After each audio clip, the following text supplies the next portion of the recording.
Alléluia. Gloire au Seigneur. Gloire au Seigneur. Nous bénissons le Seigneur pour ce moment. Nous saluons tous au nom puissant de Jésus-Christ pour ce moment.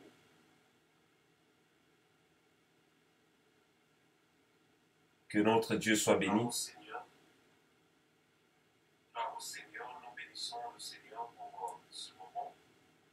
Gloire à Dieu.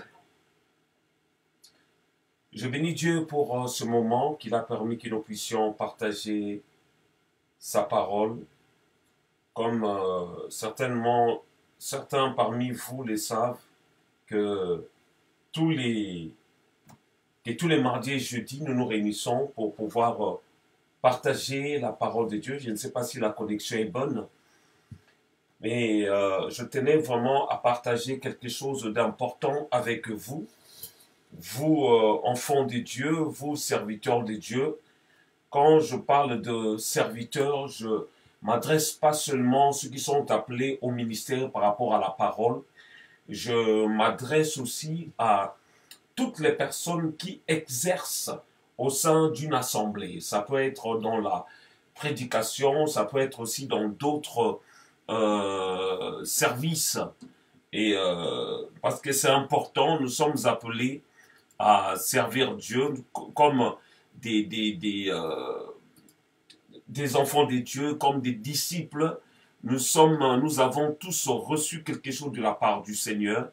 Et peut-être plus tard, le Seigneur peut nous appeler justement que dirais-je, à faire un travail en rapport avec ce que nous sommes en train d'enseigner en ce moment. Et comme vous le savez, en même temps, on essaie un peu d'arranger les choses côté qualité, côté son. Et on a eu ce petit retard. Mais je vais faire de mon mieux pour que nous puissions avoir quelque chose de qualité. Excusez-moi juste une minute. Donc,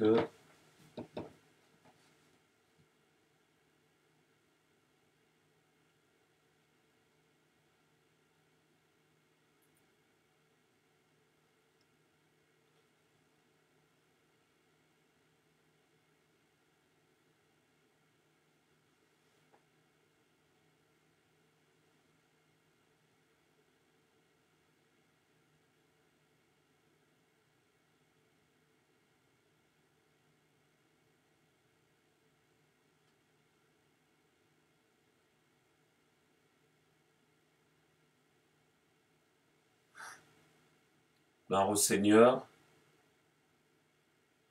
c'est un peu d'arranger les choses. J'espère que cette fois-ci, ça va aller. Gloire à Dieu. Tellement on aime faire des choses au bien. C'est la raison pour laquelle j'essaie un peu d'arranger les choses pour qu'on puisse avoir même la qualité côté image et le reste. Et je crois que maintenant c'est un peu mieux, mais prochainement je crois on fera mieux les choses. Gloire à Dieu, gloire au Seigneur. Comme vous avez vu l'affiche, j'avais à cœur de pouvoir partager avec vous, enfants de Dieu, un thème que le Seigneur m'avait mis à cœur et que j'avais commencé la fois dernière, c'était un culte agréable. Un culte agréable. Pourquoi parler de ce thème? Parce que nous avons déjà l'habitude, en fait, de dire, lorsque nous allons dans nos assemblées, on dit aux gens, on va au culte. Et lorsque je vois aussi, par rapport aux attestations gouvernementales, toutes ces attestations qu'on nous demande d'avoir lorsque nous partons au culte, c'est bien mentionné, déplacement pour les lieux de culte. Donc je me suis rendu compte que même dans le monde, les gens savent c'est quoi le culte. C'est quoi le culte? Et il y a plusieurs types de cultes. Hein? Il y a plusieurs types de cultes. On avait vu ça la fois dernière. On avait vu des cultes, par exemple des cultes personnels, où quelqu'un lui-même rend grâce à Dieu, prie Dieu, essaye de célébrer le Seigneur. Ça peut être un culte, ce que moi j'appelle un culte personnel. C'est-à-dire, il n'y a pas du monde. Moi-même, je suis là, je me dis, aujourd'hui, je vais me prosterner devant le Seigneur. Aujourd'hui, je vais servir Dieu. Aujourd'hui, j'ai à cœur d'adorer le Seigneur. Ça peut être aussi un culte familial au sein de la famille où on s'est réunis avec quelques membres de famille et on prie. On adore le Seigneur, on célèbre le Seigneur. Ça aussi, on peut appeler comme un culte. Et il y a aussi un culte qui peut se passer au sein d'une assemblée où les fidèles qui viennent de ça et là pour pouvoir passer un moment dans la présence de notre Seigneur. Et j'avais parlé de ce thème, un culte agréable, en donnant justement ce passage dans le livre de Romains, chapitre 12, à partir du verset 1er jusqu'au verset 2. Là où l'apôtre Paul exhorte les frères des Romains, nos frères dans le Seigneur, et ce message est adressé aussi à nous qui sommes enfants de Dieu, à nous qui avons accepté Jésus dans notre vie comme notre Seigneur et Sauveur. Ce message s'adresse à nous également pour que nous puissions comprendre qu'est-ce que Dieu attend de nous. Je ne sais pas si la connexion est toujours bonne, si vous pouvez me le confirmer et en m'envoyant un message pour attester si tout va bien ou pas. Je vois mes frères qui sont connectés, là je vous salue. Mon frère André Prod, Event Prod, que Dieu te bénisse, je te fais coucou mon frère. Je vois ma sœur Evelyne Kiakwama, que Dieu te bénisse. Je vois mon frère Christian Louyeye, que Dieu te bénisse pour ce moment que tu as accepté de suivre ton frère en train d'apporter la parole de Dieu. C'est-à-dire, la fois dernière, j'avais parlé de ce culte agréable, le culte que le Seigneur agrée. Et au verset 2, l'apôtre Paul avait dit, toujours dans Romains chapitre 12, là je fais essayer de faire un petit rappel et pour entrer dans le message du jour. Donc, dans le deuxième verset de Romains chapitre 12, l'apôtre Paul dit, ne vous conformez pas au siècle présent, mais soyez transformés par le renouvellement de l'intelligence, afin que vous discerniez quelle est la volonté de Dieu, ce qui est bon, agréable et parfait. Lorsque l'apôtre Paul parle par rapport à ces choses, il parle d'un culte raisonnable, d'un culte agréable, d'un culte que Dieu agrée, d'un culte que Dieu accepte. Alléluia. Et dans le message dont j'avais prêché la fois dernière, j'avais fait comprendre que le culte que le Seigneur agrée, c'est le sacrifice de nos corps nous-mêmes. En disant au premier verset, il dit, je vous exhorte donc frère, par les compassions de Dieu, à offrir vos corps comme un sacrifice vivant. Nous allons dans le culte que le Seigneur désire, c'est le culte où on vient nous-mêmes. On s'offre soi-même au Seigneur. C'est le culte que le Seigneur agrée lui-même. Parce qu'il y a des gens qui disent que bon, voilà, bon, je suis avec vous en esprit, il peut envoyer son argent pour qu'on amène ça à l'église, il pourra envoyer des dons à l'église, mais lui-même ne participe pas. Je ne parle pas de l'église tant que l'église locale, mais je ne parle, sa communion avec Dieu n'y est pas. Alléluia. Donc, c'est-à-dire, l'apôtre Paul parle d'un culte raisonnable, le sacrifice, s'offrir soi-même. Justement, c'est ça, l'apôtre Paul l'appelle comme un culte agréable. Et au verset 2, il a dit, ne vous conformez pas au siècle présent.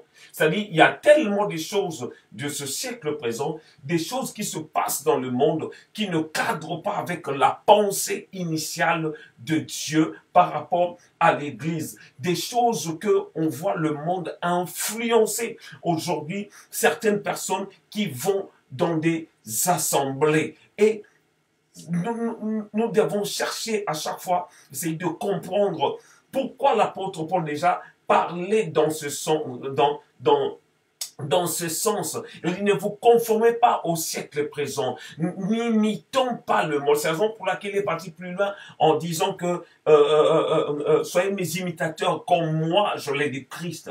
Comme moi je suis imitateur de Christ, vous aussi soyez des mêmes. Alléluia. Mais nous ne devons pas imiter le monde. Comme j'avais dit la fois dernière, on voyait, j'assistais, j'ai vu en fait sur le net une consécration où on ordonnait des gens au ministère, des serviteurs de Dieu. Ça s'est passé quelque part en Afrique, où on voyait des gens faire la cérémonie comme si c'était une cérémonie franc-maçonnique. Donc c'est la raison pour laquelle il est important d'interpeller les enfants. Qu'est-ce que la Bible nous dit à ce sujet? L'apôtre Paul dit, ne vous conformez pas au siècle présent, n'imitons pas le monde pour servir le Seigneur, n'amenons pas le feu étranger au sein du temple du Seigneur, comme aujourd'hui on voit des choses du monde au sein de l'Église. Mais on avait parlé de toutes ces choses. La Bible dit, mais soyez transformés par le renouvellement de l'intelligence afin que vous discerniez quelle est la volonté de Dieu. C'est-à-dire, j'avais souligné là-dessus, afin que vous discerniez quelle est la volonté de Dieu. C'est-à-dire, dans nos cultes, l'une des choses que nous devons désirer par-dessus tout, c'est de connaître la volonté de Dieu. C'est que Dieu attend de nous. C'est que Dieu veut qu'on fasse en ce moment. C'est vrai que dans beaucoup d'assemblées, des gens stagnent dans des dogmes, dans un système, et c'est la routine. Ils ont un système qu'ils pratiquent au sein de leur culte, au sein de leur réunion, qu'il faut forcément faire plutôt telle ou telle autre chose pour que le Seigneur puisse exaucer la prière. Il faut faire telle ou telle autre chose pour que le Seigneur puisse écouter nos prières. Alléluia. Mais l'apôtre Paul nous dit ici, alléluia, il a dit, soyez transformés par le renouvellement d'intelligence afin que vous discerniez quelle est la volonté de Dieu. C'est-à-dire, dans un culte aussi, le Seigneur peut se manifester dans sa volonté. Le Seigneur peut faire ce qu'il a prévu d'avance. Le Seigneur peut faire ce qu'il a arrangé, ce qu'il veut accomplir au milieu de nous. Le Seigneur peut faire ce qu'il a prévu d'accomplir au milieu de nous. Le Seigneur peut faire ce qu'il a préparé d'avance pour bénir une personne. Alléluia. Le Seigneur peut faire ce qu'il a prévu d'avance. Le Seigneur peut opérer dans la manière dont il avait prévu d'avance d'accomplir au milieu de nous. Nous, on peut venir même avec nos cantiques. Nous, on peut préparer même une liste, on dit voilà, on va chanter telle autre chanson. Même le prédicateur, il peut venir avec sa prédication, il dit bon voilà, aujourd'hui je vais prêcher sur telle chose. Mais si le prédicateur ne connaît pas la volonté de Dieu, ne connaît pas ce que Dieu attend par rapport à ce culte, il risque de passer outre, il risque de faire des choses contre la volonté de Dieu, même de prêcher le message que le Seigneur ne voulait pas pour ces jours-ci. Combien de fois nous sommes focalisés dans nos systèmes, dans nos dogmes.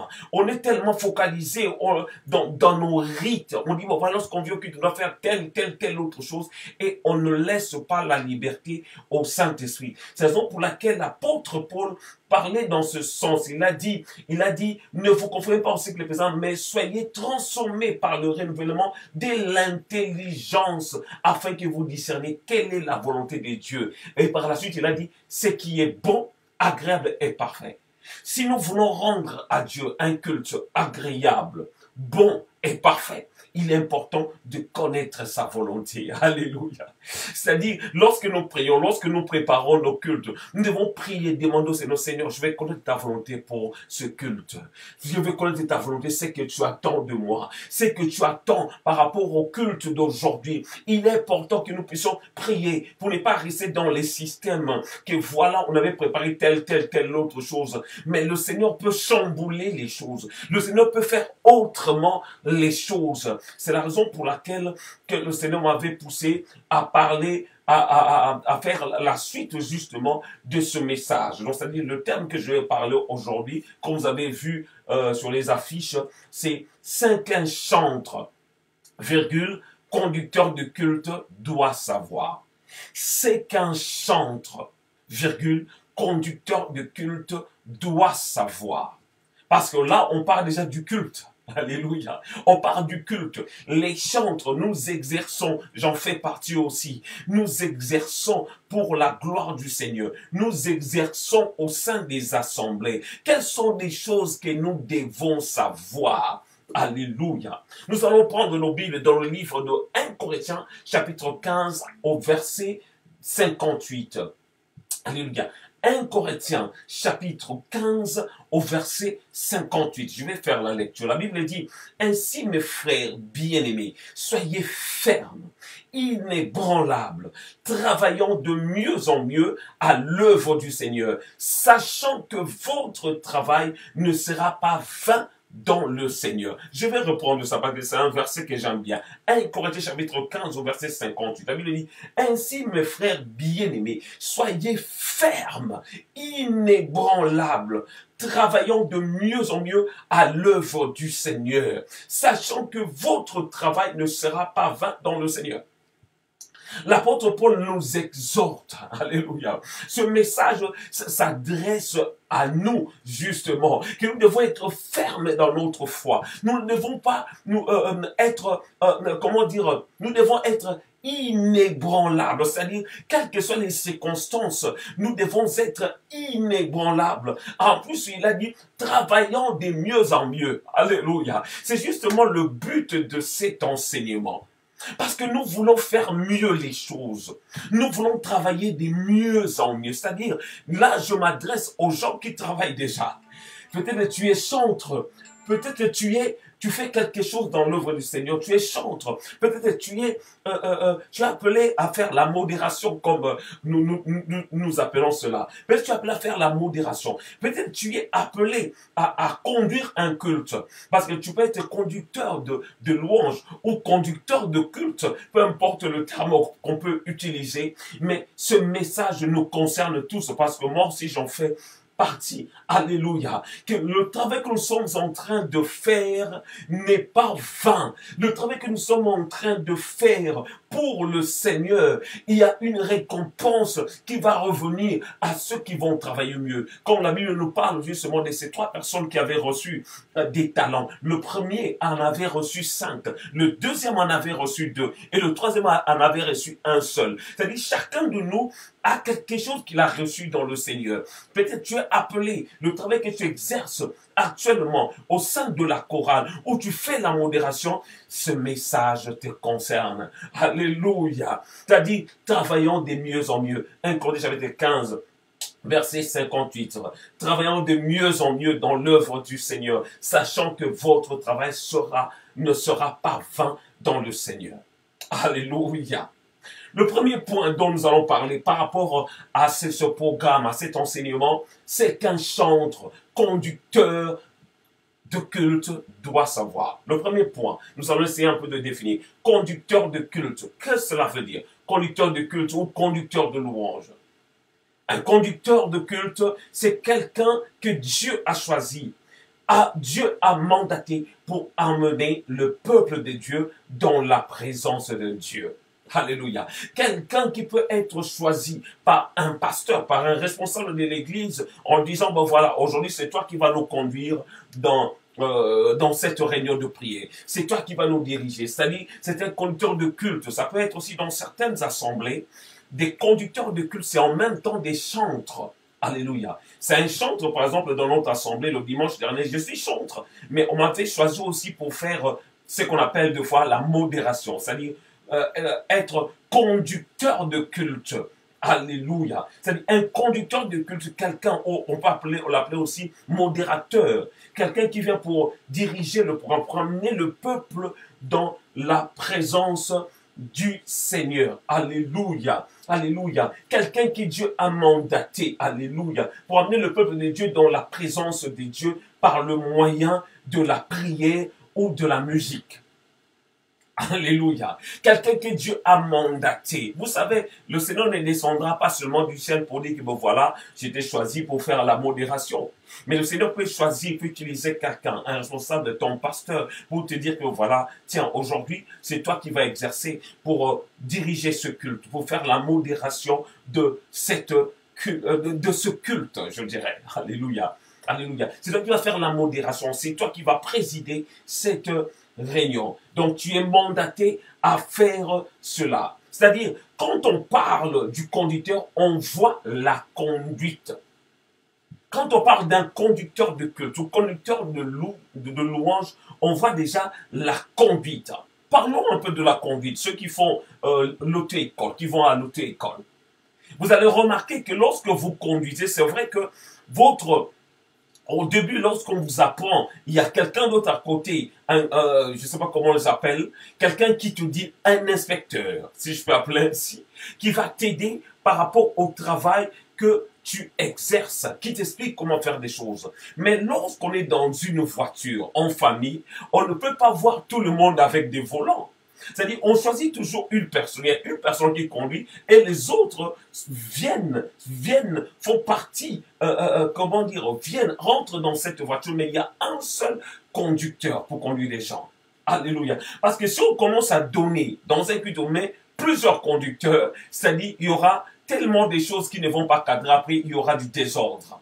Alléluia. C'est-à-dire, quand on parle d'un conducteur, on voit déjà une conduite. Ça va être conduite, un exemple, je donne la conduite de voiture. Un seul conducteur avec des passagers. Alléluia.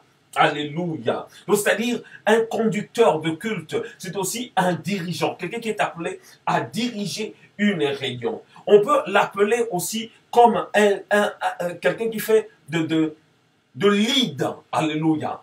Quelqu'un, un leader, quelqu'un qui est appelé à diriger une réunion, quelqu'un qui est appelé à diriger un moment de prière, quelqu'un qui est appelé à diriger un moment de culte. Ça peut être, comme je précise bien sûr, il peut avoir un conducteur qui est aussi chantre. Il peut avoir aussi un conducteur qui n'est pas forcément chantre, qui ne fait pas partie peut-être de la chorale. On va parler un peu dans ce sens, dont on va toucher ces deux points pour qu'on puisse mieux comprendre le travail que nous devons faire au sein de l'Église. Quelqu'un qui est choisi à conduire un culte, cela ne veut pas dire qu'il est le plus grand que tous. Quand le Seigneur t'appelle, quand on te choisit pour diriger un culte, ça ne veut pas dire que tu es devenu plus grand que tout, tu dépasses tout le monde. Et nous devons, et tant que conducteur, tu dois savoir que dans l'assemblée, il y a des gens peut-être qui sont plus âgés que toi. Peut-être il y a des gens qui ont plus de connaissances des choses de Dieu par rapport à toi. Donc cela veut dire, ça demande beaucoup de choses lorsqu'on conduit un culte. Ça demande une certaine discipline pour pouvoir diriger le culte, pour pouvoir conduire un culte, pour pouvoir conduire le peuple de Dieu dans la présence de Dieu. Alléluia. Nous devons savoir qu'il y a un code à respecter dans la conduite d'un culte. Un code à respecter. C'est-à-dire, on peut toucher plusieurs points là-dessus. Un code à respecter. Comme aussi dans la conduite, comme je disais, par rapport à la voiture, il y a un code à respecter. C'est vrai qu'au niveau de l'église, on ne dit pas forcément que voilà, il faut que tu conduises au premier, il faut que tu passes deuxième temps, tu arrives au feu, il faut t'arrêter, tout ça. On ne donne pas tous ces systèmes, mais il y a quand même une sorte d'éthique, la manière dont nous devons faire notre culte. Comme vous le savez, on ne peut pas choisir un conducteur, quelqu'un qui est païen pour conduire un culte chrétien, par exemple. On ne peut pas appeler quelqu'un qui n'est pas dans le Seigneur, qui ne connaît pas les choses de Dieu pour venir diriger un moment de prière. C'est-à-dire, il y a aussi des règles à respecter par rapport à nos réunions de prière. Parce que la personne qui dirige un moment de prière, c'est en même temps un modèle pour les autres. C'est-à-dire, il y a certaines choses que la personne doit respecter. Si je peux parler de l'accoutrement. l'accoutrement, la façon dont la personne qui dirige la prière doit s'habiller. C'est-à-dire, la personne ne peut pas s'habiller d'une manière extravagante, d'une manière pour peut-être séduire les gens. Imaginez quelqu'un qui vient diriger la prière avec une sorte de décolleté où on voit presque ses seins.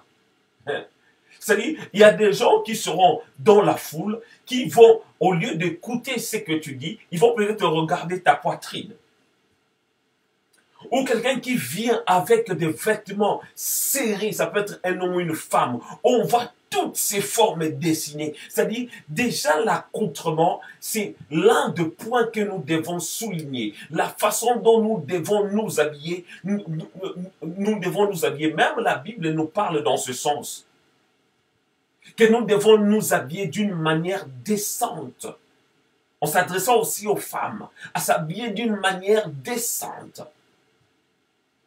Parce que quand on s'habille mal devant des gens, c'est-à-dire, on peut contribuer à la distraction, à distraire ceux qui viennent, ceux qui assistent à nos programmes. Alléluia. C'est-à-dire, avant d'aller au culte, c'est la raison pour laquelle dans certaines assemblées, on oblige à certains responsables, ou surtout aux chantres, de s'habiller en toge. C'est tout simplement pour couvrir leur forme. Alléluia. Tu es conducteur, tu peux être un homme ou une femme. Choisis bien ce que tu portes devant les gens. Ça peut être que si tu mets des vêtements où il y a des écrits, ça et là, c'est écrit, je ne sais pas quelle marque de vêtements. C'est-à-dire, il y a des gens qui seront dans la salle. Au lieu de suivre, d'écouter ton message, il faut continuer à regarder plutôt la marque de vêtements qui est sur toi. Je ne refuse pas qu'on puisse s'habiller en marque, en vêtements des marques. C'est pas mauvais du tout. Mais lorsque le logo, la marque est tellement affichée sur toi, même si tu parles des choses de Dieu, il y a des gens qui vont sortir, qui ne vont plus suivre ce que tu dis. S'habiller aussi d'une manière où il y a plusieurs couleurs. C'est des exemples que je donne comme ça. Des exemples que je mets comme ça, où on met plusieurs choses sur soi, et du coup, ça peut distraire des gens. Et la Bible nous parle que le scandale viendra, mais malheur à celui qui sera justement le promoteur, la personne qui va provoquer ce scandale. Des gens peuvent être distraits au lieu de recevoir la parole de Dieu. Des gens vont se laisser distraire tout simplement parce que c'est toi qui es devant. La manière dont tu fais des choses ne cadre pas à un enfant de Dieu, à une bonne personne. Alléluia. Alléluia. Donc, c'est-à-dire le point A que nous allons voir, qui est important pour le culte. Le point A. Un conducteur doit chercher à connaître la volonté de Dieu. Alléluia. Le point A. Là, je parlais de l'accoutrement, mais là, je parle encore d'un autre point que j'appelle le point A. Un conducteur doit chercher à connaître la volonté de Dieu pour ce moment précis. C'est-à-dire, si tu es conducteur de culte, conducteur de louange, tu dois chercher à connaître la volonté de Dieu. C'est que Dieu attend de vous. Je vais vous donner un témoignage. Un jour, j'étais responsable dans une assemblée, c'était en province, à Poitou-Charentes.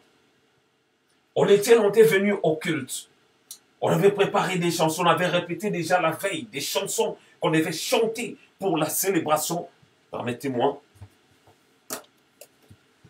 Des chansons qu'on devait chanter. On avait préparé toute une liste. Mais arrivé au culte, on a chanté ce qui était sur la liste. On a chanté, on adorait le Seigneur, mais il n'y avait rien. Rien ne se passait. On sentait cette froideur dans l'assemblée. Les gens n'arrivaient pas à prier, les gens n'arrivaient pas à adorer. J'étais là, je disais, Seigneur, qu'est-ce que tu veux pour ce culte? Qu'est-ce que tu veux qu'on puisse chanter pour ta gloire? J'étais là, j'intercédais, j'étais là en train de jouer, j'ai dirigé le programme. Il y avait toute une équipe à mes côtés pour pouvoir célébrer le Seigneur, pour pouvoir adorer le Seigneur ensemble avec l'assemblée. Mais il n'y avait pas de connexion. On sentait cette lourdeur. Et du coup, le Seigneur m'a inspiré un chant. Un chant est venu comme ça dans mon esprit, qui n'était même pas dans le programme, qui n'était même pas sur la liste. Le Seigneur m'a donné ce chant. Jéhovah est son nom. Jéhovah est son nom. Jéhovah est son nom. Lorsque ce chant est venu comme ça dans mon esprit, je l'ai entonné et le culte a changé du coup. L'atmosphère a changé. Ce lourdeur qu'il y avait dans la salle est parti. J'ai vu l'onction de Dieu se manifester dans la salle. Des gens tombaient dans la salle sans l'imposition des mains. Le Seigneur a commencé à visiter des gens. Tellement il y avait une forte onction dans la salle. Tout simplement parce que le Seigneur m'avait inspiré. Le Seigneur m'avait inspiré un chant, comme j'ai l'habitude d'appeler deux fois, des chants de culte. On peut préparer une liste, mais le Seigneur choisit peut-être un seul chant, dit que ça, c'est le chant du culte. Là, c'est ma façon de voir. Vous chantez ce chant, vous voyez les choses se faire dans la salle. L'atmosphère change. Ne soyez pas pressés de chercher beaucoup de choses, de mélanger les choses. Non. Des fois, le Seigneur vous donne l'esprit une seule chanson. Vous la chantez, l'atmosphère change, le culte change. Insistez là-dessus. Restez-y. Moi, j'ai des fois horreur de voir certains modérateurs. Lorsque le Seigneur commence à se manifester, le modérateur ou le conducteur de culte vient, il coupe la chanson parce que le prédicateur doit intervenir. Il coupe la chanson. Le moment où le Seigneur est en train d'opérer, on vient pour arrêter, pour donner peut-être soit un autre sujet de prière, soit laisser la place au prédicateur. Le moment où le Seigneur est en train de se manifester, où l'onction de Dieu, où les gens sont sous l'inspiration, on vient arrêter les choses. Je me pose des questions. Est-ce que lorsqu'on prêche, c'est le moment le plus important que lorsqu'on adore le Seigneur? Alléluia. Des fois, je vois certains prédicateurs qui disent aux modérateurs, voilà, maintenant on est arrivé au moment le plus important. Le moment où on va prêcher. C'est-à-dire, tous les moments passés devant la présence du Seigneur, le moment d'adoration, le moment de louange, ce n'est pas des moments importants. Alléluia. C'est-à-dire, c'est que je voulais dire tout simplement que un conducteur doit chercher à connaître la volonté de Dieu pour ce temps précis. Qu'est-ce que Dieu veut que je fasse? Tu vas voir, comme j'étais parti une fois dans une assemblée, j'ai vu la personne qui dirigeait la prière avait toute une liste. La liste a été tellement énorme. La personne n'arrêtait pas de donner des sujets. Il donnait ce sujet. Les gens, ils donnent le sujet. Toute une liste de choses. J'étais là, je sentais dans mon esprit. Le Seigneur voulait qu'on fasse autre chose. Moi, j'étais là au piano. J'étais là. Je sentais des cantiques monter dans mon cœur pour qu'on puisse adorer le Seigneur. Mais tellement la modératrice était à fond sur sa liste, en train de donner des sujets de prière parce qu'il voulait que les gens puissent prier. Mais le Seigneur voulait autre chose. Ça bouillonnait dans mon cœur. Ça bouillonnait dans mon cœur. Jusqu'au point où j'ai demandé la parole, on m'a laissé le temps de pouvoir parler. Lorsque j'ai commencé à parler, j'ai dit, voilà ce que je ressens en ce moment. Le Seigneur m'a inspiré, j'ai commencé à déclarer des paroles. On a commencé à adorer, l'atmosphère du culte a changé. Après cela, j'ai vu le responsable de l'église, je lui ai fait part. J'ai dit, je l'ai conseillé, dit, pasteur, c'est de cette manière de faire des listes comme ça, où on ne laisse pas la liberté au Saint-Esprit de nous conduire. On est tellement focalisé sur la liste pour pouvoir finir des sujets de prière qu'on a sur la liste. On ne laisse pas la place au Saint-Esprit parce qu'on est habitué dans un système. C'est comme aussi certains prédicateurs. Il va avoir une liste, tout un cahier avec une série d'enseignements, une prédication. Mais il ne peut pas s'arrêter tant qu'il n'a pas fini tout ce qu'il avait noté. dans son cahier. Donc, il va tout dire, mais peut-être le Seigneur veut que tu puisses prêcher que 10 minutes au lieu de 45 minutes qu'on t'a donné. Le Seigneur veut que tu puisses prêcher 10 minutes tout simplement pour changer des choses. Mais tellement de fois, le modérateur dit, bon voilà, le prédicateur, il a 30 minutes de prédication, même si la présence de Dieu, la gloire de Dieu est descendue, il est obligé d'arrêter pour laisser la place au prédicateur. Alléluia. Ce sont des choses que nous voyons au sein de nos assemblées. Si je peux revenir à ce que je disais tout à l'heure, c'est-à-dire, celui qui conduit le culte doit chercher à connaître la volonté de Dieu pour ce moment précis, pour ce moment de prière. Pas seulement venir. C'est pas mauvais d'avoir une liste de certains sujets de prière, on va prier comme ça, mais être à l'écoute du Saint-Esprit, être sensible à l'Esprit. Le Seigneur, à l'instant, il peut te conduire à faire telle ou telle chose, à dire telle ou telle autre chose pendant ce moment du culte, et cela peut déclencher des choses agréables. Alléluia. Le point B. Le point A, c'était le conducteur doit chercher à connaître la volonté de Dieu pour ce moment précis. Je parle bien de conducteur de culte, ça peut être aussi un conducteur de louange, quelqu'un qui conduit le moment de prière, le moment d'adoration, le moment de culte, doit chercher à connaître la volonté de Dieu pour ce moment précis, ne se laisser pas focaliser par rapport à la liste, au programme qu'on avait, mais être sensible à l'esprit, à ce que le Seigneur t'inspire pour ce moment précis. Le point B, un conducteur doit savoir qu'il est au service de Dieu et des hommes. Alléluia. Alléluia. Ça peut paraître louche.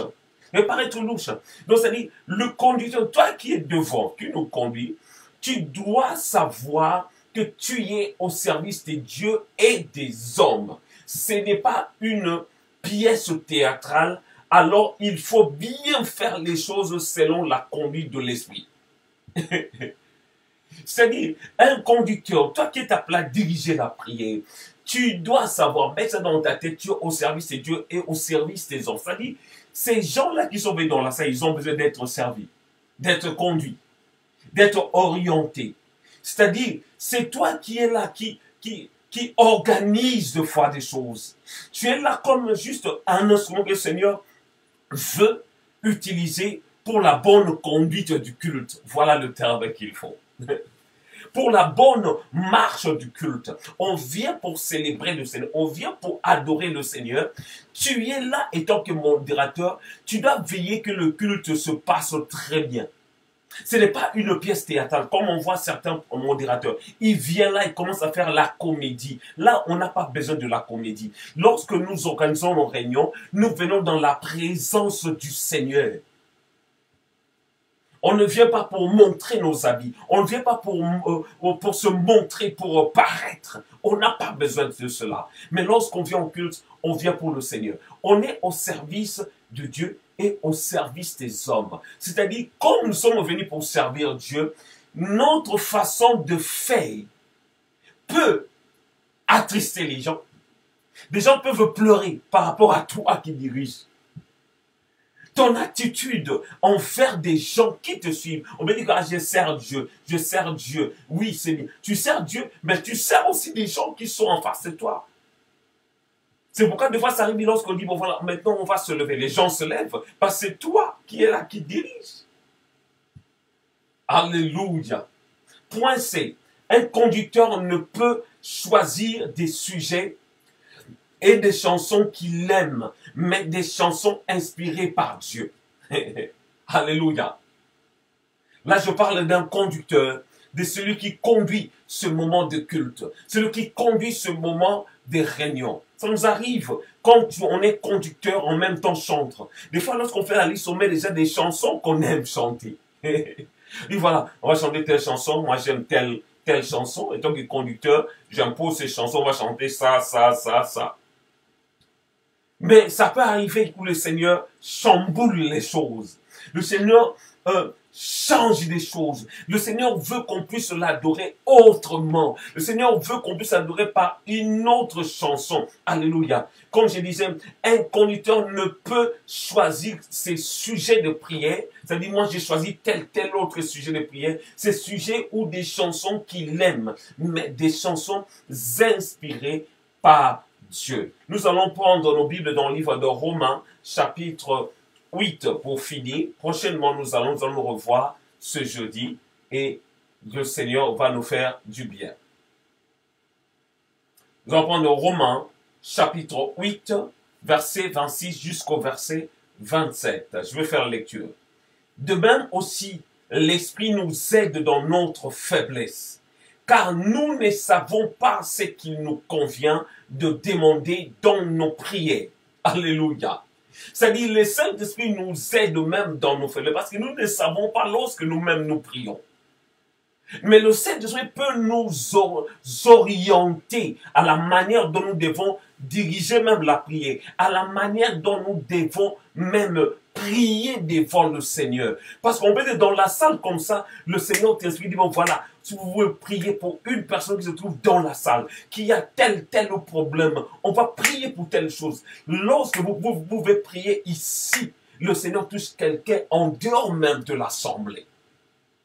Alléluia, alléluia. La Bible dit, de même aussi l'Esprit nous aide dans notre faiblesse, car nous ne savons pas ce qu'il nous convient de demander à Dieu dans nos prières. Lorsqu'on fait des prières de demande, on demande des choses à Dieu, mais le Saint-Esprit les connaît mieux. Alléluia. Mais l'Esprit lui-même intercède par des soupirs inexprimables. Et celui qui sonde les cœurs connaît quelle est la pensée de l'Esprit, parce que c'est selon Dieu qu'il intercède en faveur des saints. Cela veut dire, nous avons besoin de l'aide. Nous avons besoin que le Saint-Esprit nous aide lorsque nous dirigeons le programme, lorsque nous conduisons nos cultes. Là, j'avais touché vite fait l'accoutrement de la personne qui dirige. Tu diriges un culte, tu diriges, tu es conducteur de louange, tu es conducteur ou modérateur, comme on l'a l'habitude d'appeler cela. Ton accoutrement aussi est important. La manière dont tu t'habilles, tu t'affiches devant des gens, c'est important. Il faut choisir ce que tu peux mettre. On ne vient pas dans une pièce théâtrale. On ne vient pas pour séduire des gens. Il faut choisir bien tes vêtements. Et le point A que nous avons vu, un conducteur doit chercher à connaître la volonté de Dieu. Alléluia. Cherche à connaître la volonté de Dieu. C'est que Dieu attend pour cette réunion précise. Le point B que nous avons vu, un conducteur doit savoir qu'il est au service de Dieu et des hommes. Alléluia. C'est-à-dire, quand on sert Dieu, il peut arriver des moments où on ferme les yeux, mais il faut un moment aussi tu regardes des gens. Quand tu veux communiquer aux gens, il est important que tu puisses savoir que tu sers aussi des gens qui viennent au sein de l'assemblée. C'est-à-dire, tu n'es pas là seulement à parler, à parloter, tu n'es pas là seulement à parler, à prier en fermant tes yeux, mais il est aussi important, une fois que tu ouvres aussi tes yeux pour regarder des gens. Et des gens qui viennent dans nos assemblées, il n'y a pas seulement des, que dirais-je, des moins âgés que nous, mais aussi des gens, comme je disais tout à l'heure, des gens qui sont plus âgés que nous. C'est-à-dire, il nous faut beaucoup de respect lorsque nous passons devant, nous dirigeons nos cultes. Il y a des gens qui sont plus âgés que nous.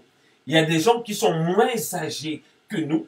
Il y a des gens qui ont plus de connaissances que nous. Mais peut-être qu'ils sont dans la salle, ils n'ont même pas de titres. Ou des titres tant que pasteur, prophète, tout ça. Ils n'ont même pas de titres, mais ils ont peut-être plus de connaissances que nous. C'est-à-dire, nous devons avoir la révérence. Nous devons avoir de respect lorsque nous dirigeons nos programmes. Parce que nous ne servons pas seulement Dieu dans nos réunions, nous servons aussi des gens qui viennent dans la salle. Si nous faisons mal les choses, les gens risquent de ne plus même venir dans nos assemblées parce que nous faisons mal les choses. Le point C que nous avons vu, un conducteur doit savoir qu'il est au service de Dieu et des hommes. C'est ça que j'avais donné. Le point C, c'est un conducteur ne peut choisir des sujets ou des chansons qu'il aime, mais des chansons inspirées par Dieu. C'est-à-dire, chercher l'inspiration à Dieu, demander au Seigneur, Seigneur, donne des cantiques que nous devons chanter. Et un conseil que je donne aussi aux modérateurs ou aux conducteurs de culte,